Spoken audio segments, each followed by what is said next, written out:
पहले तो मुझे यही बताइए कि आप अपने आप को कौन सा कलाकार मानते हैं? हास्य कलाकार मानते हैं, संजीदा कलाकार मानते हैं? देखिए, एक कलाकार की जिंदगी में ऐसा वक्त भी बहुत बार आता है कि उन्हें पता चलता है कि अभी क्या छवि चल रही है उनकी बाजार में। समझ रहे हैं आप?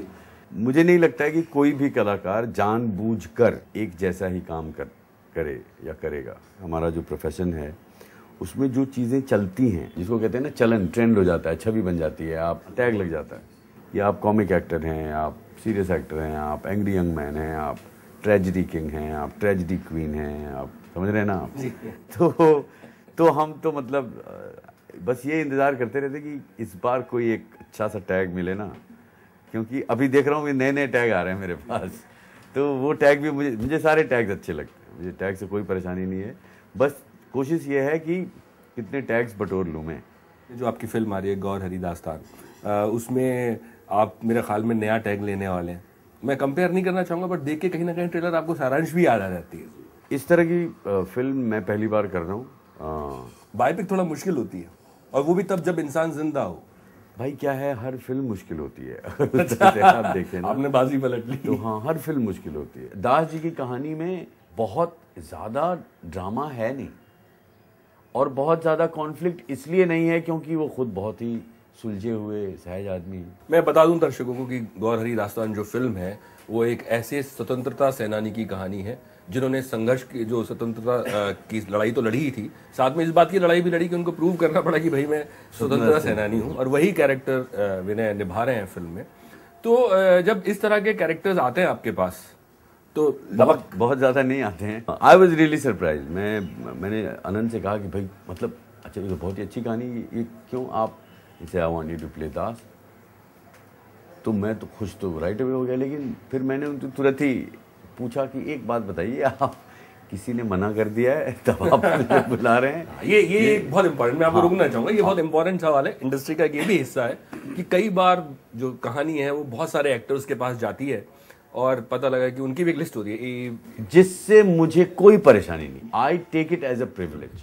तो मैंने कहा लेकिन फिर मुझे क्यों चुना आपने? और उन्होंने कहा कि somehow I C Das in me. मैंने कहा I hope I also get to see Das in me. फिर वो मुझे लेके गए दास जी से मिलाने के। तो मतलब मैंने जो किया वो बहुत ही फिजिकल तरीके पे किया कि हाँ, मैंने बाल मुड़वा लिए, रोज़ बाल शेव करता था मैं, मतलब 2 महीने तक every day I would shave. And उसमें मेहनत मुझसे ज़्यादा नाई को होती थी कि रोज़ इनके बाल शेव करने पड़ रहे हैं। पूरे लोग ज़्यादातर भेजा फ्राई से आपको जानते हैं जी।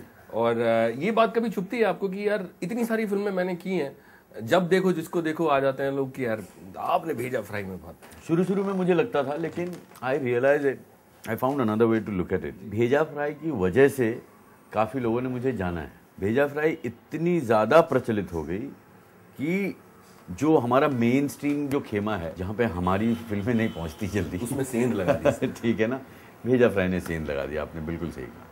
उससे क्या हुआ कि जो एक कहते हैं ना, किसी भी धंधे में, किसी भी बिजनेस, आपका क्लाइंटेल थोड़ा बढ़ गया। अगर भेजा फ्राई की वजह से लोगों ने मेरी और दूसरी फिल्में देखी और उसको अप्रिशिएट किया, तो मुझे तो कोई परेशानी नहीं है। बल्कि मैं तो चाहता हूँ कि हर 3 साल में एक भेजा फ्राई करूँ मैं, ताकि वो क्लाइंटेल जो है वो बढ़े, बढ़ता रहे। जी, मतलब मिलता रहे। तो आपने थिएटर भी किया, आपने बाहर भी पढ़ाई की, सब कुछ करने के बाद आपके तो जहन में शुरू से था कि यार मुझे यही लाइन चूज करनी है, मुझे इसी में जाना है? एक्चुअली नहीं, मैं तो MBA पढ़ने गया था अमेरिका, लेकिन वहाँ पे थिएटर की लत लगी, और जब लत लग गई तो लग गई भाई। फिर मुझे और कुछ नहीं करना। मेरे काउंसलर्स ने, प्रोफेसर ने, यार you top 10 of your class, do double major if you want to do theatre. मैंने कहा यार करना है तो वही करना है, नहीं करना है तो भी वही करना है। मैं 2 नहीं कर सकता, मेरे में नहीं, उतना टैलेंट है ही नहीं। मैं 2 नाव में पैर नहीं रखूंगा। हाँ। अच्छा, उनका ये भी कहना था कि at least with theatre you don't have job security, at least you have an MBA degree. चले, अच्छी बात है कि अमेरिका में लोग ये सोचते हैं। अमेरिका में लोग, हिंदुस्तान में लोग, अमेरिका में लोग ज्यादा सोचते हैं जी। तो मैंने कहा यार मैं वो सिक्योरिटी की वजह से तो मैं कर ही नहीं रहा हूँ थिएटर। जो इतना बड़ा मैंने फैसला लिया है, तो उसमें भी मैं मतलब आटा तेल दाल देखने लगूँ तो फिर ख़त्म ही है ना यार मामला। फिर मैं क्यों करूँ थिएटर? जी। फिर ग्रेजुएशन हो गई। फिर मेरे जो गुरुजी थे, जिनसे मैंने सीखा सारा कुछ, तो उनका ये मानना था कि I think you should go to India. मैंने कहा कि you have no idea what you talking about, why should I go to India, what would I do there? So he said, acting की डिग्री मिल गई तुम्हें, theatre की degree मिल गई, तुम इतने 4-5 साल से थिएटर कर रहे हो, अब वक्त आ गया है, लेट्स फाइंड आउट कि उस डिग्री का क्या असर पड़ा है तुम। And I came and I had so much fun. वो फन था या स्ट्रगल थी? सब कुछ मतलब वो स्ट्रगल था, बट विनय उसको फन मानते हैं। Why I'm telling you it's fun? Because creatively it's always keeping you on the edge. You never lose your creative juices. It's not fun when, you know, you have done 5 films and then you're like, and you're not inspired to do anything. That is when it's not fun. तो वो तेल और आटे की फिक्र यहाँ पे आने के बाद कभी आई आप? I don't think I still have gotten that. Struggling actor यही सोचते हैं ना कि अगले महीने का रेंट कहाँ से जाएगा और भोजन कहाँ से प्राप्त होगा। तो उसका मुझे नहीं लगता कि कभी चिंता होगी, क्योंकि मैं खाना बनाना भी जानता हूँ, मैं कोई दूसरे कई तरह के काम करना भी जानता हूँ। जैसे मैंने बहुत काम किया यार अमेरिका में, तरह तरह के प्रोफेशन में।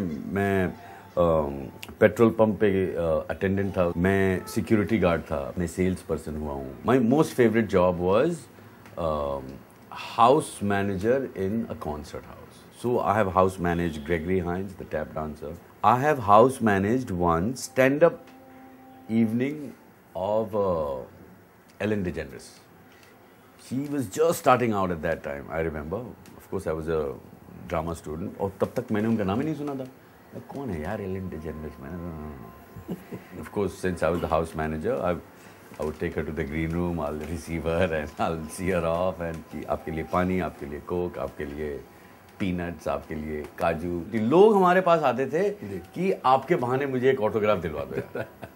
तो ये हम करते थे। Jazz concerts, classical concerts. एक जो काम था थोड़ा, मैं ऑटो पार्ट्स का सेल्समैन था। मैं I can change oil of my car my self. क्या बात है। पर मुझे ये बताइए, इन सब चीजों ने बेहतर एक्टर बनने में मदद की है? Deepa Mehta's film Fire was my first ever, you could say, job. वो कैसे मिली आपको? वो भी बड़ा ही कमाल है। मैं दीपा मेहता को जानता नहीं था। हाँ। मैं जानता था किसको, तो Ranjit Chaudhary. Ranjit Chaudhary lives in New York now. हमारा एक नाटक था विजय तेंदुलकर का, शांतता कोर्ट चालू है, इसका अंग्रेजी रूपांतर, silence the court is in session. So I was doing a production of that in New York. मतलब इकलौता इंडियन मैं था, बाकी वो ऑल अमेरिकन था। हमारे जो डायरेक्टर थे डॉक्टर फाली रिचमंड, वो हमारे डायरेक्टर भी थे और मेरे गुरु भी वही। तो न्यूयॉर्क के शोज के दौरान एक दिन उन्होंने आके कहा कि पल पदम सी आ रही है नाटक देखने। तो उस दिन नाटक हुआ। नाटक के बाद उस दिन टॉक बैक था, क्योंकि बहुत सारे लुमिनरीज आए थे, और उन्होंने सबके सामने मेरी बड़ी तारीफ की कि मतलब ये देखिए, ये देखिए, ये देखिए, और ये देखिए, ये देखिए क्या बॉडी लैंग्वेज है, क्या ये। इसके बाद मैं उनसे बाद में मिला भी। उन्होंने कहा कि जब भी तुम इंडिया आओ मिलो जरूर। और जाते जाते उन्होंने कहा कि मेरा बेटा यहीं रहता है न्यूयॉर्क में, यू मस्ट मीट। जब मुझे पता चला कि अरे रंजीत चौधरी इनके बेटे, मैं तो बहुत बड़ा फैन उनका भी। तो यहाँ आने से पहले मैं रंजीत चौधरी से मिला था। यहाँ आने के बाद फर्स्ट ईयर 95 में ही हम दिल्ली गए थे फिल्म फेस्टिवल। मेरे नए नए दोस्त बने थे रजत कपूर, जो मुझे कहते थे चल चल फिल्म फेस्टिवल में, काम धंधा तो है नहीं। वहाँ पे मुझे सामने में रंजीत चौधरी ने, यहाँ क्या कर रहे हो भाई? कि I just finish Kamasutra and now I am going to, मैं और रहूँगा भी 3-4 महीने, क्योंकि मैं फायर भी कर रहा हूँ। मैं क्या यार, न्यूयॉर्क में रहता है ऐसा एक्टर और सारी फिल्में तू ही कर रहा है, मैं आके 1 साल से रगड़ रहा हूँ। मुझे कैसे मिलती है, मतलब इन फिल्मों में चांस कैसे मिलता है भाई? मैं मतलब मजाक कर रहा था। Of course he knew Deepa also and Meera Nair also. उसने कहा कि एक कैरेक्टर तो है, would you like to read for a small part? मुझे कुछ भी यार। तो उन्होंने कहा मैं दीपा से बात करता हूँ। He called Deepa. Deepa said ask him to come for an audition. मैं पहुँच गया दीपा जी के यहाँ। एक मतलब गाइड का रोल था। I read, she liked with the film. और मेरी पहली शूटिंग सोचिए सर, कैमरा के सामने कहाँ हो रही है? कहाँ? ताजमहल के सामने। क्या बात है। एक शाहजहां और दूसरा मैं। खत्म हो गई बात। इसके बाद फिर से काम नहीं, तो दोस्तों के साथ मैं लिखने लग गया। 1-2 जगह एंट्री मिली भी, तो आई गॉट फायर्ड। एक नाटक में मुझे बतौर मेन लीड लिया गया, मैं नाम नहीं बताऊंगा, और एक दिन के रिहर्सल के बाद मुझे निकाल दिया गया कि इसका एक्सेंट बहुत ही हैवी है। और वो वहाँ के सारे लोग ब्रिटिश अंग्रेजी बोलते थे। मैंने कहा आप अपना एक्सेंट देखो यार। आप तो नहीं बोल रहे हो यहाँ की तरह। बट एज आई सेड, कोई मलाल नहीं है। मुझे हंसने लगता था कि क्योंकि मुझे तो पता है गुरु, कल मैं बहुत बिजी होने वाला हूँ।